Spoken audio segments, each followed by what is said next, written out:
With the all-new generation of the Cayman, Porsche has put this car more in line with its German rivals, offering more luxury and more style. But the question is, has it lost its performance and, more importantly, that amazing driving feel that made the Cayman so great in the past? To find out, we're here at the racetrack pitting it against its most raw rival, the Audi TT RS. Despite being from the same parent company, these two cars have surprisingly little in common.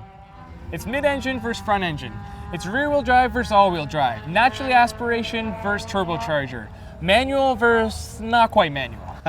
It's beauty versus beast. It's precision versus traction. It's a German brawl of semi-epic proportions.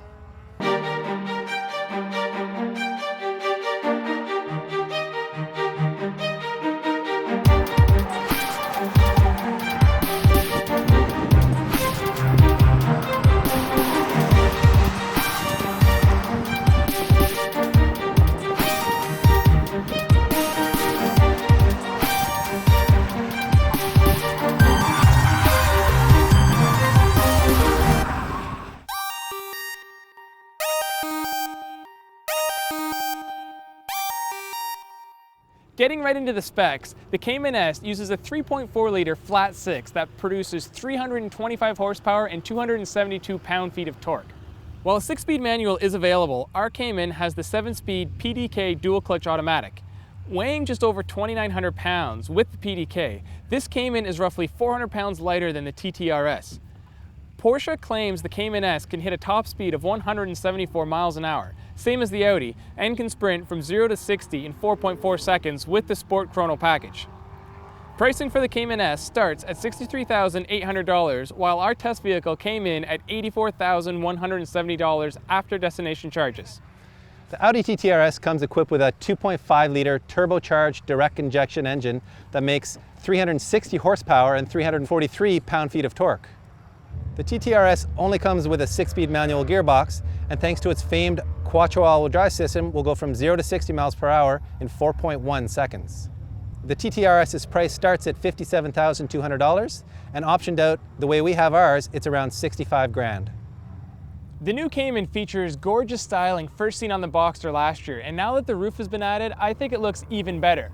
In fact, I would even say this car is prettier than a 911. And even if you don't agree with me on that one thing's for sure, it's prettier than that TT RS.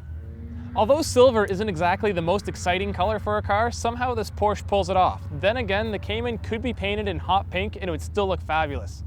Of course, this wouldn't be a Porsche without red brake calipers and cross-drilled rotors. And added to this car are great-looking 20-inch Carrera S wheels that look too big for this coupe.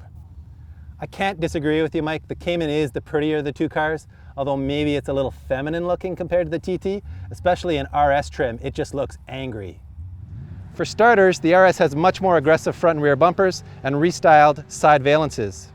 It's also got unique 19-inch 5-spoke wheels. Our car also has the two-tone silver accent front lip, side view mirrors, and rear wing stands.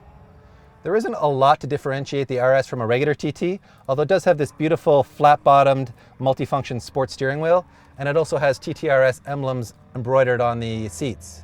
Other than that, it's pretty standard fare in here. It's got the usual high-quality materials that you expect from Audi, as well as the nice aluminum trimmed bezels. This generation of TT has been around for a while, so I've got to say, as nice as the interior is, it is starting to look a little bit dated compared to the Cayman. Inside, our Cayman S is finished in the yachting blue leather interior that hasn't found many fans at the AutoGuide office. Anyone who's been in a Porsche recently will instantly recognize this interior as it looks identical to those found in the Boxster, 911, or Cayenne. This means there's the usual hard buttons everywhere, confusing infotainment unit, and terrific steering wheel.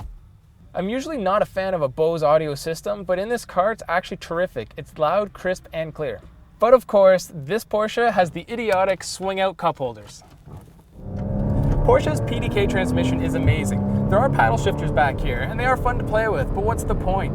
The computer is so smart that it can outthink the human brain, and the Cayman S always seems to be in the right gear at all times.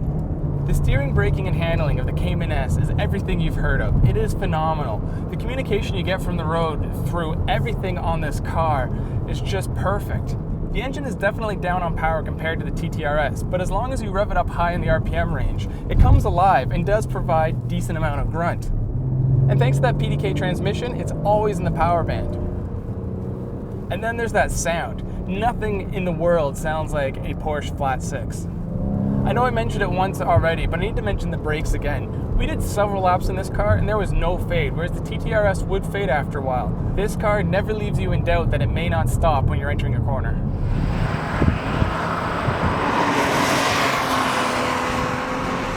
Okay, we're out here on the track in our angry little friend, the Audi TT RS, and man, this car is a lot of fun to drive. It's just making so much turbocharged power. It's like a punch in the face. It really is kind of the defining characteristic of this car. It's engine first, grip second, and well, nothing else really matters. Actually, one thing does matter, and that's handling balance. And in that regard, the Cayman S really does beat the hell out of the Audi TT. It's just understeering a lot on turn-in, and although you can get it to rotate a little bit with the throttle, and the all-wheel drive system does a great job of pulling you out of the corners, it's just asking a lot of the front tires, and after a couple of laps you feel them starting to fade. Although I always prefer a manual gearbox, I gotta say that the one here in the Audi is not the most precise gearbox I've ever tried. It's a little bit squishy going into third gear, doesn't inspire a lot of confidence, but you do start to get a feel for it after a couple of laps. Really, my only other complaint about the TT RS is the brakes. They're actually really good at first, but after about 3 laps, we did start to experience quite a bit of brake fade, which is a little bit surprising in a sports car of this caliber. I think with a pad upgrade though, you could definitely get it to take the heat. Both of these cars are fantastic sports machines, and either one is not a bad choice. But when it all comes down to it, one will be faster. So Dave, which one won out of all-wheel drive versus rear-wheel drive, turbo versus non-turbo? Well, it wasn't actually that close in the end. I'm a little surprised that the Cayman S was as good as it was. It was spectacular with a 1:21.2. That's seriously quick. The TT RS was 2 seconds behind at a 1:23.4, which is actually a second slower than we did in it last year. I think these conditions just really weren't too good for the turbo. So I guess beauty really does beat beast, or maybe it's more PDK beats manual. True, and that extra 20 grand does buy you a supremely well-balanced mid-engine sports car.